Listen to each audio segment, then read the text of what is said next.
ಸೂರ್ಯಾಸ್ತದ ನೋಟ, ಸೂರ್ಯಾಸ್ತದ ದೃಶ್ಯ. ಸೂರ್ಯಾಸ್ತದ ನಂತರ ಈ 7 ಕೆಲಸಗಳನ್ನು ಮಾಡಬೇಡಿ, ಸಮಸ್ಯೆ ಖಂಡಿತ. ಎಷ್ಟೋ ಜನರು ತಮಗೆ ಗೊತ್ತಿದ್ದು ಅಥವಾ ಗೊತ್ತಿಲ್ಲದೆಯೋ ಸೂರ್ಯ ಉದಯದ ಮುಂಚೆ ಹಾಗೂ ಸೂರ್ಯ ಮುಳುಗಿದ ನಂತರ ಕೆಲವೊಂದು ಕೆಲಸಗಳನ್ನು ಮಾಡ್ತಾರೆ. ಈ ರೀತಿ ಮಾಡುವುದು ಅಮಂಗಳ ಖಂಡಿತ. ಬನ್ನಿ ತಿಳಿಯೋಣ, ಸೂರ್ಯಾಸ್ತದ ನಂತರ ಯಾವ ಕೆಲಸಗಳನ್ನು ಮಾಡಬಾರ್ದು.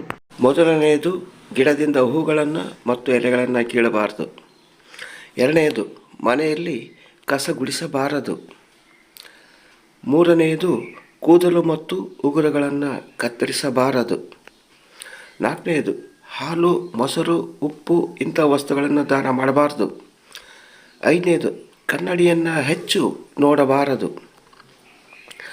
ಆರನೆಯದು, ಉತ್ತರ ದಿಕ್ಕಿನಲ್ಲಿ ಮಲಗಲೇಬಾರದು.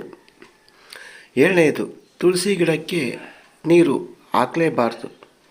ಧನ್ಯವಾದಗಳು. ಈ ವಿಡಿಯೋ ಇಷ್ಟವಾಗಿದ್ದರೆ ಒಂದು ಲೈಕ್ ಕೊಡಿ.